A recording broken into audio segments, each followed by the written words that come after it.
Many people believe that it's a really easy job. They've got these visions of you where you're on a beach somewhere, you've got an easy life. Do whatever you wanna, work whenever you wanna. You get up, really late and you don't really do much work. You just travel around amazing places. And everything's hunky-dory, everything's perfect, but that is true to an extent. That's a perfect card for me actually, because this is what my business is about.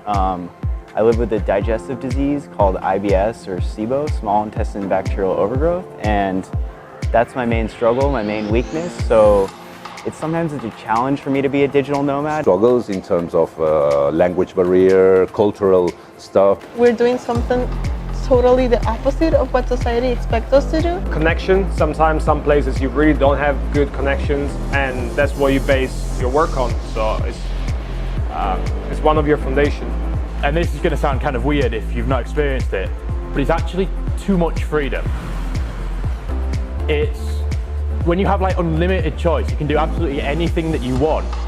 It's very hard to figure out what to do because you have too many options. You want to do everything. Like as for me, I want to do everything, but like I'm doing several things at the same time and I need to focus on one thing.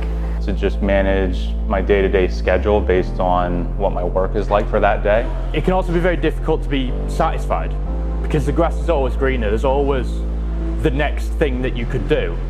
And the reality is like life is not perfect. Life will never be perfect.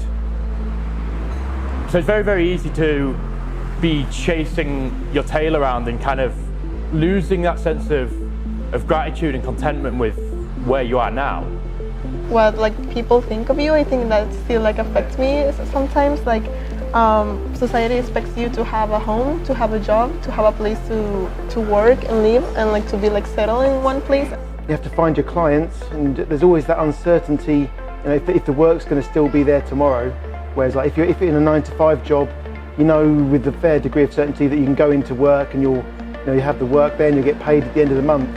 Whereas this line of work, if the client isn't too happy with you, they can just drop you at a moment's notice, and then you've got you're in a foreign country halfway around the world, you've got no income. So that's always a big concern of mine.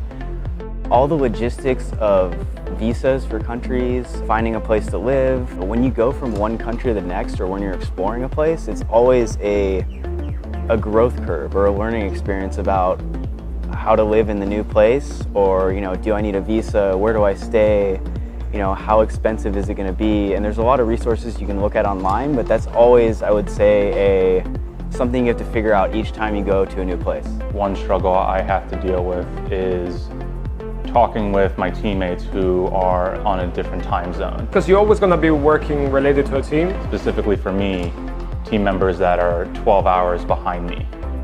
So I constantly have to shift my workday schedule based on meetings or particular tasks I have to get done for the week. So sometimes it's a bit difficult. Nighttime, you may be working. Weekends, most probably you're going to be working. I would say the other biggest struggle is just the lack of everyday contact with my family and friends. Sometimes I kind of like miss the feeling of having a home. Especially is when you are missing the family. Oh, I have a son and a daughter, and I have my wife. Yeah, it can get quite lonely sometimes. The human touch is kind of these moments that you miss. Back home, you've got a set group of friends usually, and go out with them. You've known them for years. Here, you know people for a few months, and they move on, and then sometimes you have a patch where you don't. Sometimes I have patches where I don't hardly have any sort of meaningful conversation with anyone for like a week or so, or maybe 2. You meet people that understand you, that are in the same path as you are. So this is good to find people that are doing similar things as what you're doing, but I think it will always be kind of like a struggle.